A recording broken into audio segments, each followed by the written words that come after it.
Fundamental theorem of arithmetics. Hello, तो स्वागत है आप सबका द क्लास ऑफ वो सब्जेक्ट जो सबको मुश्किल लगता है, लेकिन एक्चुअली में वो इतना मुश्किल नहीं है। बहुत ही इजी सब्जेक्ट है, दैट इज मैथमेटिक्स।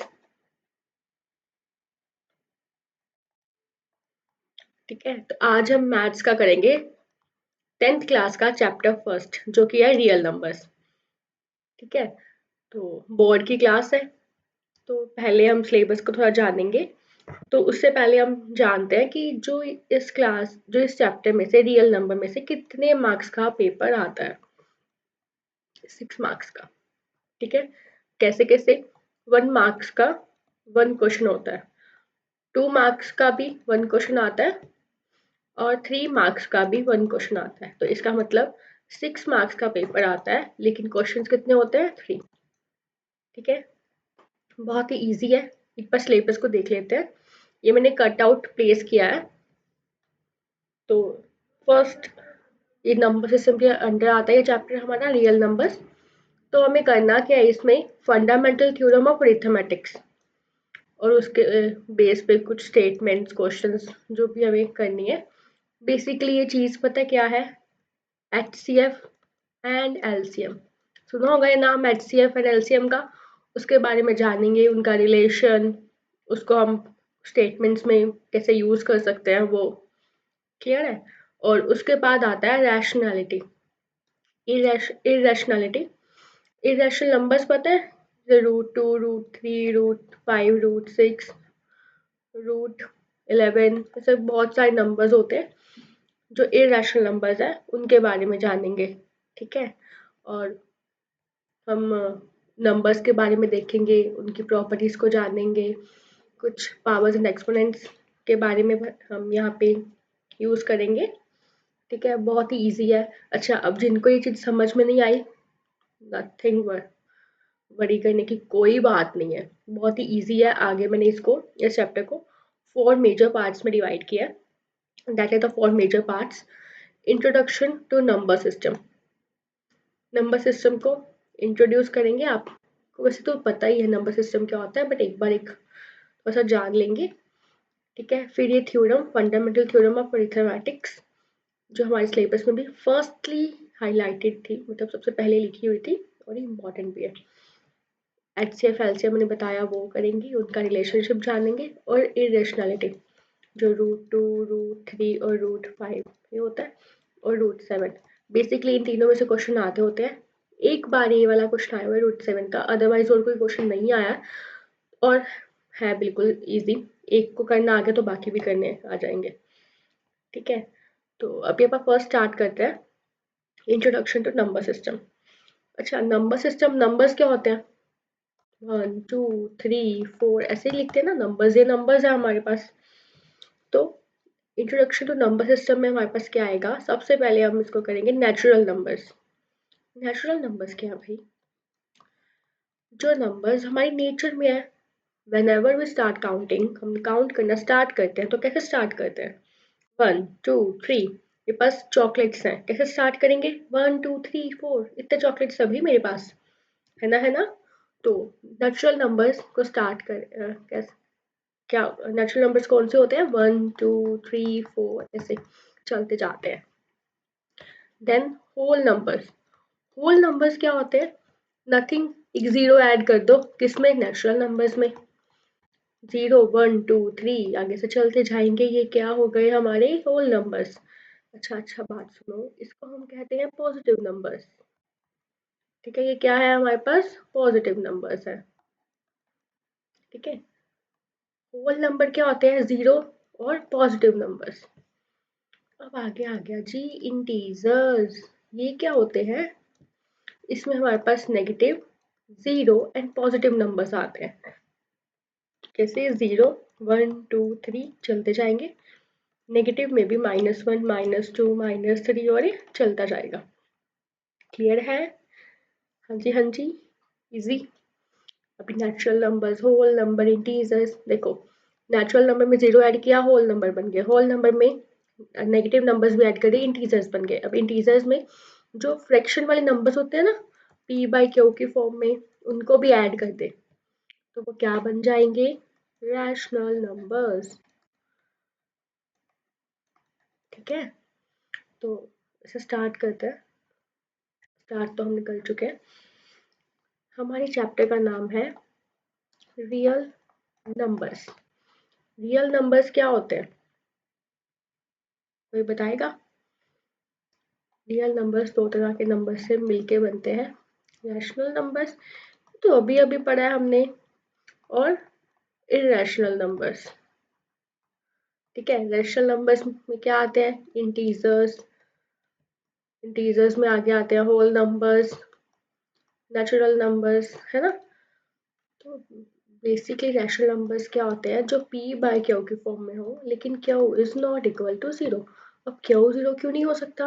कि ऊपर कोई भी नंबर हो, अगर डिवाइड बाय 0 हो गया, ऊपर मान लो मैंने 6 लिख दिया, 6 बाय 0, तो ये इनफिनाइट हो जाएगा। और हमें इनफिनाइट को सॉल्व करना अभी तक नहीं आता है, बड़ी क्लासेस में हम करेंगे, और अभी तक हमें इन क्वेश्चन को करने की कोई ज़रूरत नहीं है।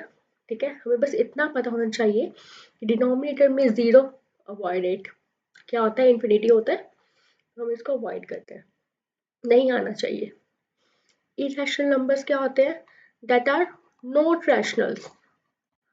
जो रैशनल्स नहीं होते, जो रैशनल्स नहीं होंगे, तो वो क्या होंगे? इरेशनल्स। तो वो p बाय क्यू के फॉर्म में हम उनको नहीं लिख सकते। वो ऐसे रूट वाले नंबर्स होते हैं, √2, √3। अच्छा, √4 होता है या नहीं होता?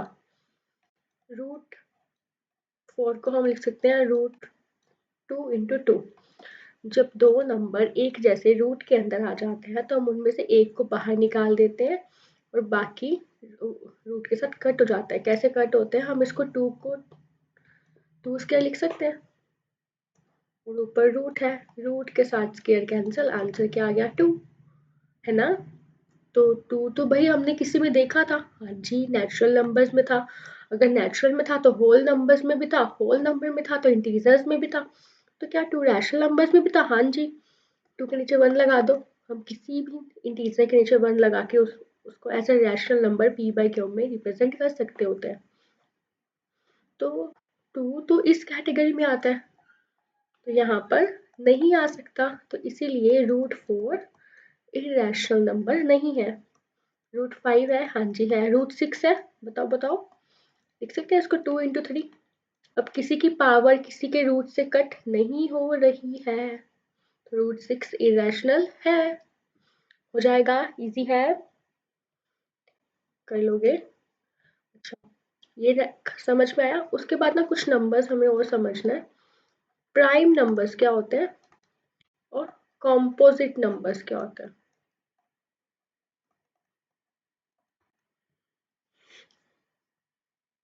प्राइम नंबर्स क्या होते हैं? जिनके सिर्फ 2 फैक्टर्स हो, वो भी कौन से? एक 1 हो, और एक वो खुद हो। जैसे कि 2 के क्या फैक्टर्स हुए? 1 × 2। अरे फैक्टर्स कैसे भाई मैम, फैक्टर्स क्या होता है ना। तो फैक्टर्स कुछ नहीं, फैक्टर्स होता है कि एक 2 है, जैसे हमने 2 के निकाले, तो 2 किन किन के टेबल पे आता है। जैसे 4 है, 4 के फैक्टर्स क्या होंगे? 1 है, 1 के टेबल पे तो सभी आते हैं ना। ठीक है, तो 1 है।